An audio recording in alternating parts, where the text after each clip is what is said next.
Hello students. Last video में हमने बनाया था स्पेस शूटर गेम और आज हम देखेंगे उसका पार्ट 2। तो चलिए चलते हैं स्क्रैच की तरफ। तो लास्ट सेशन में हम लोगों ने देखा था कि स्पेसशिप हमने क्रिएट कर दिया था जिसको हमने लेफ्ट और राइट मूवमेंट दिया था। एक बुलेट क्रिएट किया था जो हम जब स्पेस बार प्रेस करेंगे तब it will come out and go in the upward direction. और एक एलियन क्रिएट किया था जिसको हमने कोई मूवमेंट नहीं दिया है। तो आज हम एलियन पर काम करेंगे कि जो एलियन है इसको हम इस गेम में एक रैंडम मूवमेंट देने वाले हैं और फिर हम इसको शूट करेंगे। तो रैंडम मूवमेंट के लिए हम क्या करने वाले हैं कि सबसे पहले when green flag clicked again the same event. Random movement means again motion है, मूवमेंट है, तो so we can use go to random position but वो एक ही बार मूव करेगा। So again we'll have to go to forever. ना इसमें क्या है कि ये गो टू रैंडम पोजीशन ये बहुत फास्ट मूव करेगा। सो यू ऑलरेडी नो कि कुछ भी चीज को स्लो डाउन करने के लिए वी हैव टू वेट। तो आपको कितना वेट करना है you can decide this and after that like let's say we are waiting for 1 second in this case. तो ये रैंडम पोजीशन का मूवमेंट रहेगा। अब इसमें सेकंड चीज ये भी है, अगर हम लोग ये चाहते हैं कि एलियन ऊपर ही रहे, क्योंकि रैंडम पोजीशन में हम पोजीशन ये नहीं डिसाइड कर सकते कि ये नीचे नहीं आएगा। रैंडम पोजीशन मतलब पूरे स्क्रीन पर कोई भी पोजीशन हो सकता है। तो गो टू रैंडम पोजीशन की जगह instead of this we can also use go to X Y. But इस केस में हम y को टॉप पर ही रखेंगे, top as an we can keep y like this 40 के अराउंड, जैसे अभी 39 है, it's fine. let me click on red dot and then let me take it to the top. Okay, 104 जैसे दिखा रहा है, तो यहाँ पर हम y को 100 पुट कर देते हैं और x को हम रैंडम नंबर पुट कर देते हैं। सो वो सिर्फ x एक्सिस पर लेफ्ट राइट रैंडमली मूव करेगा, not on the y axis, तो वो नीचे नहीं आएगा।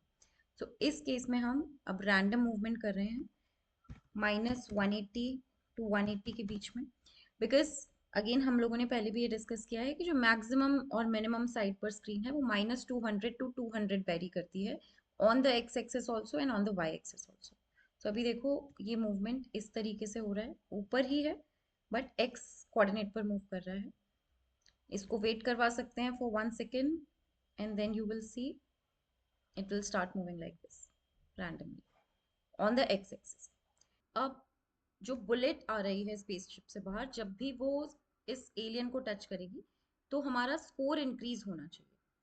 और जब भी स्कोर 10 हो जाएगा तब यू विन हम डिस्प्ले करवा सकते हैं। वो हमने ऑलरेडी हमारे फर्स्ट गेम में देख लिया है कैसे डिस्प्ले कराना है। तो हम टचिंग वाला पार्ट करते हैं पहले कि if conditional statement again, so we'll go to control section, we'll take if conditional statement and then we'll work on the sensing part कि if touching ball, क्योंकि हम एलियन स्प्राइट में लिख रहे हैं code. So if this alien is touching the ball then हमको सबसे पहले एक वेरिएबल क्रिएट करना होगा स्कोर। तो हमने वेरिएबल यहाँ पर क्रिएट किया स्कोर। जब भी हम ग्रीन फ्लैग पर क्लिक करेंगे हम स्कोर की वैल्यू को 0 रखेंगे। हम चाहते हैं हमेशा जब भी गेम स्टार्ट हो स्कोर 0 से स्टार्ट हो। और जब भी एलियन बॉल को टच करे तो ये score change ho by 1. So now see what will happen when I click on the green flag.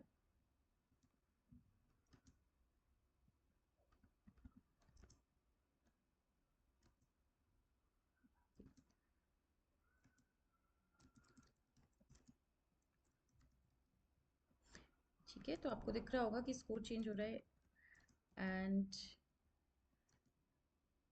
see now the score is 2. I have hit it 2 times. हम लोग मूवमेंट को slow भी कर सकते हैं। I don't play a lot of games but हाँ, touch करना ज़रूरी है बुलेट का। The last part of this game जो कि हमने ऑलरेडी फर्स्ट गेम में डिस्कस किया था हमारे कैच द एप्पल गेम में, कि जब भी स्कोर 10 हो जाएगा तो यू विन डिस्प्ले कराना है. Try to do it yourself and if you find any trouble over there you can drop a comment. I hope आपको ये गेम मेरे साथ क्रिएट करके अच्छा लगा. Have fun while coding and please like, share, subscribe and comment. Thank you so much for watching. I'll keep coming up with new videos like these.